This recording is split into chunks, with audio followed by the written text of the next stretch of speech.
आज हम जो फ्री की रेमेडी बनाएंगे वो इंसानों के लिए और पौधों के लिए होगी बिल्कुल फ़ायदेमंद। आपके सामने रखे हैं नीम के पत्ते। मार्केट से नीम ऑयल लेना बहुत कॉस्टली पड़ता है।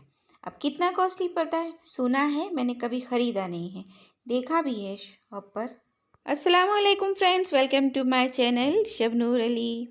नीम के पत्तों में ओमेगा 3 फैटी एसिड्स पाए जाते हैं। ये एंटीबैक्टीरियल, एंटीबायोटिक और एंटी इन्फ्लेमेटरी होता है।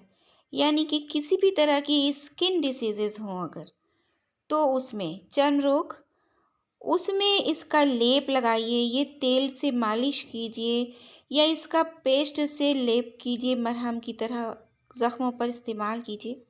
तो कीटाणु तो मर ही जाते हैं और साथ में ज़ख्म भी भरने लगते हैं। स्वेलिंग में आराम होता है, दर्द में आराम होता है और किसी भी तरह का स्किन पर अगर फंगल इन्फेक्शन होता है तो वो दूर हो जाता है।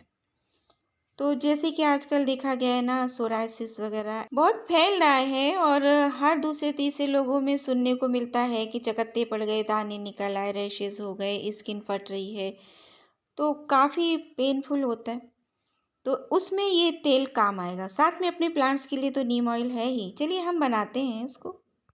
ये देखिए टहनियाँ जो निकली हैं इनको रख दीजिए। जैसे कि कुछ लोग दांत कुरेदने की आदत होती है, तो ये तो बहुत फ़ायदा करेगा इससे। सूख जाए, सूखने रख दीजिए, फिर यूज़ कीजिए। चाहे इसके पत्तों का भी इस्तेमाल कर लेते हैं। जब हम नीम ऑयल दुकान पर लेने जाते हैं तो वो महंगा पड़ता है हमको, और हमें अपने गार्डन के लिए और ख़ुद के लिए ज़रूरत तो पड़ती रहती है। तो मैंने ये पत्ते भी बड़ी मुश्किल से अरेंज किए हैं। और इन पत्तों को वॉश कर लीजिए पानी से खूब साफ़ करके, फिर मिक्सर ग्राइंडर में इसको पीस लीजिए। बहुत से लोगों को तो ये कहने को मिलेगा कि देखिए गमले में कितना कचरा भर रखा है, लेकिन हम सब गार्डनर्स के लिए तो अनमोल है, सभी जानते हैं। तो मैंने जो मिक्सर जार का पानी भी था ना, धोने के बाद उसको डाल दिया गमलों में। पत्तों के पीसने लायक मैंने उसमें पानी डाल दिया था, बेटी ने पीस कर दे दिया फटाफट से। और कंटेनर में एक बाउल में हम इसको पलट ले रहे हैं। देखिए इतना हुआ है।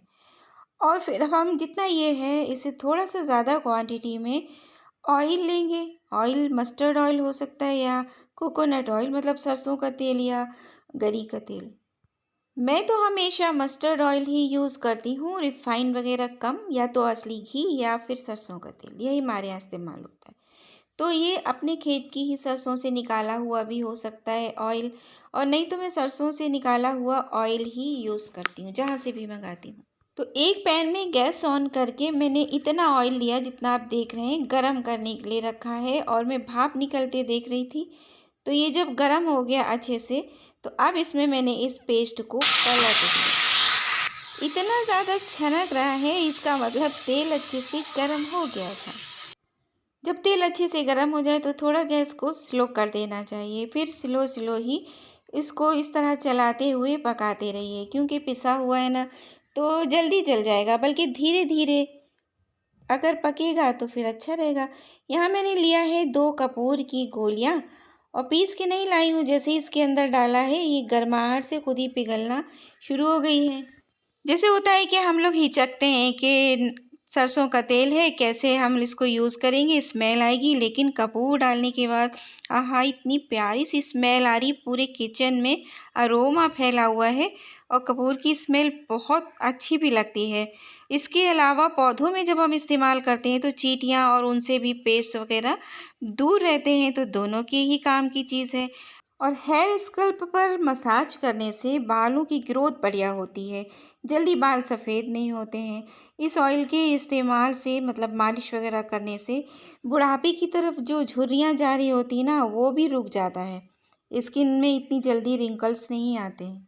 और अगर इसे मंजन किया जाए, आप तेल से थोड़ी मंजन करेंगे, मंजन में, पेस्ट में अगर इसकी 2 बूंदें मिक्स करके फिर दांतों पर मालिश की जाए, तब फिर देखिए दांतों की कोई भी प्रॉब्लम हो ईज़िली सॉल्व हो जाती है। फ्री की सारी जुगाड़ें, ज़रूरी नहीं कि खर्चा करके ही आप सही हो। अपना केयर कीजिए, तो फिर पहले से केयर करेंगी तो दिक्कतें परेशानी आएंगी ही नहीं, और अगर आ जाती हैं तो जल्दी संभल भी जाएंगी बिना खर्चे के।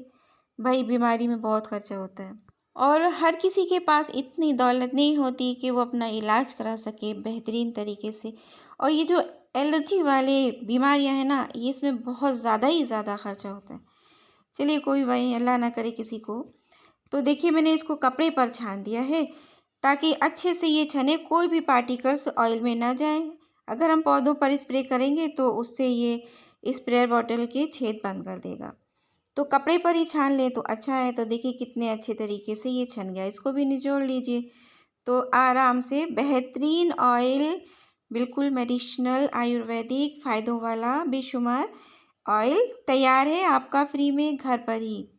तो क्या बुरा है, 10 मिनट में बनकर तैयार। नीम के पत्ते आप आसपास से मंगा लीजिए। तेल तो घर में होता ही है। हाँ, मैं मानती हूँ कि आपने खर्चा ही किया होगा तभी तेल भी खरीदा होगा। कपूर की गोलियां भी अक्सर करके घर में होती हैं। हम लोग चींटियों वगैरह को या कपड़ों में रखने के लिए या स्किन पर यूज़ करने के लिए मंगाते हैं। तो अब क्या करना है, थोड़ा सा ठंडा करना है और ठंडा करने के बाद किसी एक बॉटल में भरकर रख लेना है।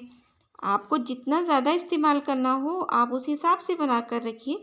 ये तो बनाकर रख लीजिए, 1 साल काम आएगा। प्रिजर्वेटिव के तौर पर इसमें कपूर की गोलियां तो पड़ी ही पड़ी हैं, तो ये ख़राब नहीं होता है। और बस 2-2 बूंद थोड़ा थोड़ा सा पानी में मिलाकर और शैम्पू वगैरह मिलाकर पौधों पे स्प्रे करिए। और अगर अपने हाथों पर, स्किन पर अप्लाई करना है तो मसाज कीजिए। और वीडियो अच्छा लगा हो तो लाइक कीजिए, शेयर कीजिए, चैनल को सब्सक्राइब कीजिए, अच्छे अच्छे से कमेंट कीजिए। फिर मिलते हैं नेक्स्ट वीडियो में, तब तक के लिए अल्लाह हाफिज़।